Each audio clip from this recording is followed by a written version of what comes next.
जय हिंद। इस वीडियो में हम लोग देखेंगे रेगुलेटिंग एक्ट 1773 की पृष्ठभूमि, उनके कारण, प्रावधान और कमियां, उनकी दोष क्या दोष थी इनकी। 1773 1773 के रेगुलेटिंग एक्ट की क्या दोष थी, जो एनसीईआरटी नोट्स यूपीएससी के लिए आधुनिक भारतीय इतिहास के आधार पर देखेंगे। तो पहले देखते हैं 1773 का रेगुलेटिंग एक्ट क्या है। 1773 का रेगुलेटिंग एक्ट एक ब्रिटिश संसद द्वारा बंगाल में ईस्ट इंडिया कंपनी के ब्रिटिश संसद द्वारा बंगाल के ईस्ट इंडिया कंपनी के क्षेत्र को नियंत्रण करने के लिए पारित किया गया था। रेगुलेटिंग एक्ट बंगाल में ईस्ट इंडिया कंपनी के क्षेत्र को नियंत्रण करने के लिए ब्रिटिश संसद ने यह बनाया था। यह अधिनियम ब्रिटिश ईस्ट इंडिया सरकार द्वारा लागत प्रशासन के कारण पारित किया गया था, जिसने दिवालियापन की स्थिति पेश की और सरकार को कंपनी के मामले में हस्तक्षेप करना पड़ा। और रेगुलेटिंग एक्ट जून 1773 में ब्रिटिश संसद में पारित किया गया था। यह संसदीय था जो ईस्ट इंडिया कंपनी की भारतीय संपत्ति संबंध में शक्तियां और अधिकारों को परिभाषित करता है। इनकी पृष्ठभूमि 1773 के रेगुलेटिंग एक्ट के अधिनियम पारित करने की पृष्ठभूमि या क्या कारण था, तो देखते हैं। First point, east India company गंभीर वित्तीय संकट में थी और उसने 1772 में ब्रिटिश सरकार से 1 मिलियन पाउंड का ऋण मांगा था। फर्स्ट। सेकेंड कारण देखते हैं, कंपनी के अधिकारियों पर भ्रष्टाचार और भाई भतीजावाद का आरोप लगे थे। भाई भतीजावाद का आरोप लगा था। बंगाल में भयानक अकाल पड़ा, जिसमें एक बहुत बड़ी आबादी का नाश हो गया था। रॉबर्ट क्लाइव द्वारा स्थापित प्रशासन को दोहरा रूप से जटिल था और बहुत सारी शिकायतें कर रहा था। इस प्रणाली में के अनुसार कंपनी के पास बंगाल में दीवानी अधिकार बक्सर की लड़ाई के बाद प्राप्त थे और नवाब के पास मुगल साम्राज्य से सुरक्षित निजामत अधिकार, न्यायिक और पुलिस अधिकार थे। वास्तव में दोनों शक्ति कंपनी के पास निहित थी। किसान और आम जनता को नुकसान उठाना पड़ा क्योंकि उनके सुधार की उपेक्षा की गई और कंपनी केवल राजस्व के अधिकतम करने से संबंधित थी। बंगाल में बंगाल में अराजकता बढ़ी, ये भी एक कारण है। 1769 में मैसूर के हैदर अली के खिलाफ कंपनी की हार हुई, यह बहुत बड़ा कारण है।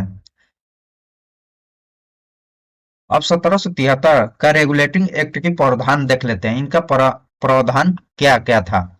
इस अधिनियम ने कंपनी को भारत में अपनी क्षेत्रीय संपत्ति बनाए रखने की अनुमति दी, लेकिन कंपनी गतिविधियां और कामकाजों को विनियमित करने की मांग की।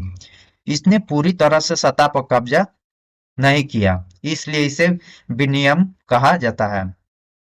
फोर्ट विलियम प्रेसिडेंसी में 4 पार्षदों के साथ एक गवर्नर जनरल को नियुक्त करने के लिए प्रावधान किया गया अधिनियम, जिसे संयुक्त रूप से काउंसिल में गवर्नर जनरल कहा जाता है। इसके अनुसार वारेन हेस्टिंग को फोर्ट विलियम के प्रेसिडेंसी के गवर्नर जनरल के रूपों में नियुक्त किया गया, जो वारेन हेस्टिंग को नियुक्त किया गया। मद्रास और बंबई की परिषदों के गवर्नर को बंगाल का नियंत्रण में लाया गया। विशेषकर विदेश नीति को मामलों में अब वे बंगाल की स्वीकृति के बिना भारतीय राज्यों के विरुद्ध युद्ध नहीं कर सकते थे। नेक्स्ट पॉइंट, कंपनी के निर्देशकों को 5 साल की अवधि के लिए चुना गया था।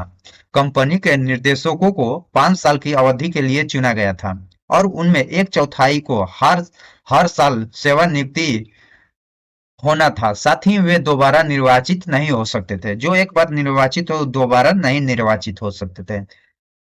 कंपनी के निर्देशकों को ब्रिटिश अधिकारियों के समक्ष भारतीय अधिकारी के साथ राजस्व, नागरिक और सैन्य मामलों पर सभी पत्राचार को सार्वजनिक करने के निर्देश दिया गया था। नेक्स्ट पॉइंट, कलकत्ता में एक सुप्रीम कोर्ट ऑफ जुडिशर की स्थापना की गई, जिसके पहले मुख्य न्यायाधीश सर एलिजा इम्पथे थे। जज इंग्लैंड से आने वाले थे। इसका ब्रिटिश विषयों पर नागरिक और अपराधी अधिकरण क्षेत्र न कि भारतीय मूल निवासी पर। इस प्रकार 1773 का रेगुलेटिंग एक्ट के प्रावधान को देखें तो अब इसके बाद देखते हैं 1773 दोष। 1773 के रेगुलेटिंग एक्ट के दोष देखते हैं। गवर्नर जनरल के पास कोई वीटो शक्ति नहीं थी। गवर्नर जनरल के पास कोई वीटो शक्तियां नहीं थी।